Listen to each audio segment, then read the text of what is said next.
Oh, very good morning to you. If you just joined us, it is today going to be day 2, the second one. Here we go, midway through BRICS 15 and BRICS 2023. There it is, just underneath those lights of Sandton and Sandton City. That's where we find Rofhiwa Madzena, who's had a very busy opening day. Repeal to BRICS as well. A little bit of a late start, I think, if we're a bit honest. Official program said 4 o'clock. It was well after 5 till we got underway. We'll discuss what your expectations is for day 2 in a couple of moments. I think just for those joining us, just give us your recap. Give us your thoughts on how yesterday went and what stood out for you. Morning.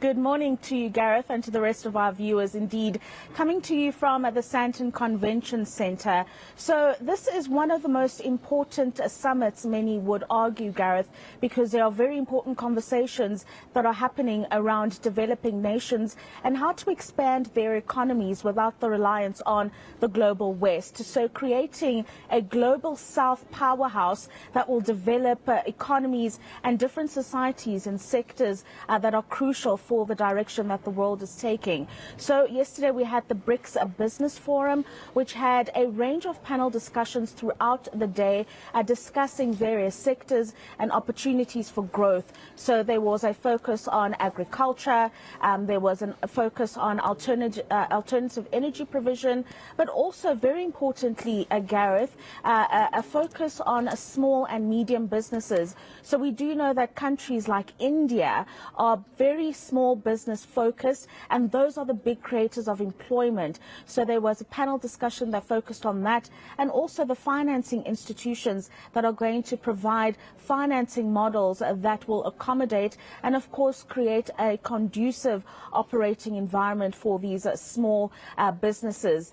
So we had a panel discussion simultaneously actually in Cape Town on a similar topic, which included the just energy transition as well, with the Development Bank of Southern Africa, as well as the BRICS Bank, the new development bank, which many have argued is an alternative to the IMF or the World Bank, but really just giving developing nations an easier access to financing with a criteria that won't necessarily be as stringent as what we find with the World Bank or the IMF. And that is just basically what happened yesterday. And just to give us a summary, I did speak to an economic analyst from India who's worked quite closely with the different stakeholders within this particular trading bloc. And this is what he had to say when it comes to the technological advancements and how they could contribute to the economic development of the BRICS trading bloc. There is a global shift happening, which includes the 3 forces. One is emerging technologies like generative AI. Second is issues of sustainability and sustainable practices. And third is social impact. Yes. Which means, in summary, that all of us have to worry about people and planet, not just profits. Now, we can use technologies and we can collaborate to ensure that all these issues are shared within the BRICS. But I'm saying that BRICS is not limited to the 5 countries. BRICS is a concept which means that the global south has to come together. From what I understand, more than 50 heads of state are in Johannesburg to deliberate on the current issues facing all of us. Issues of water, housing, power, education, skilling are very critical. Unless we share with each other, we will not be able to progress. All right, some of the big talking points, Repeal, is going to be the expansion of BRICS, and I'm sure we'll get details of how that process is going to unfold. Now we're very much into day 2 after a late start on day 1. But I'm also, apart from the expansion, it's got to be the currencies at the moment. There's been talk in the build-up to this, probably because of BRICS, that there could be a move away from what we all call the greenback, the stable or unstable US dollar. I mean, where are we going on that? Do you get a sense?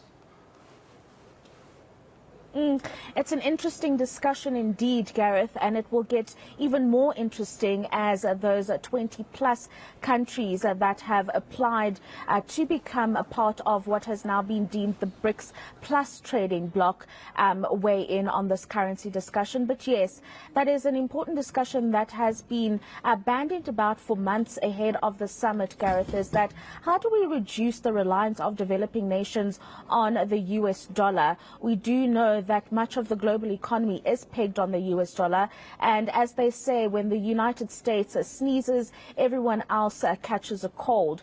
And the idea here is so that these developing nations don't catch a cold, because it becomes ever so difficult to shake it off. We're seeing in China the slowdown of that economy, the worst we've seen in about 3 years, as it struggles to shake off the impact of COVID-19. So what an alternative currency would do here, Gareth, is to make trading a little bit cheaper when it comes to the importing and exporting of essential goods, whether they are tariffed or not. It would be more affordable for producers, manufacturers, suppliers, and of course the value chain associated with the manufacturing process. But some analysts have weighed in on this, and we did have extensive discussions around it, in that it's unlikely that it's going to happen in the near future, and that's because a currency, or a BRICS currency, if you will, needs stable economies. South Africa, as an example, is struggling with an energy crisis, a water crisis, logistics crisis, and that's when we talk about Transnet. And then we're seeing in China, as I mentioned, a slowdown of that economy, the most in 3 years. And why that's so significant, Gareth, is because China is one of the biggest importers in the world, and is one of South Africa's biggest trading partners within the trading bloc, about 68% of trade between the two countries. And with China slowing down, it obviously means that they're not importing as many raw materials as they naturally would. And so a currency cannot be developed in a volatile environment that we are currently in at the moment. Yeah, it's very worrying when you start hearing the news coming out of China. Their production levels are down, their imports are down, which means their production levels are going to be down, their CPI is going to be down. That butterfly in the east is going to start flapping its wings soon, and I feel we're going to feel that effect even before we get to G20. Rofhiwa Madzena, one of the top business journalists in the country, of course, we have her down at BRICS, making sense of all these very complicated conversations and what they all mean. It's one thing for us to talk about BRICS currencies, but that's why we have Repeal there. We'll go back down to the Sandton Convention Centre a little bit later. So that was just a quick wrap-up of what happened on the first day.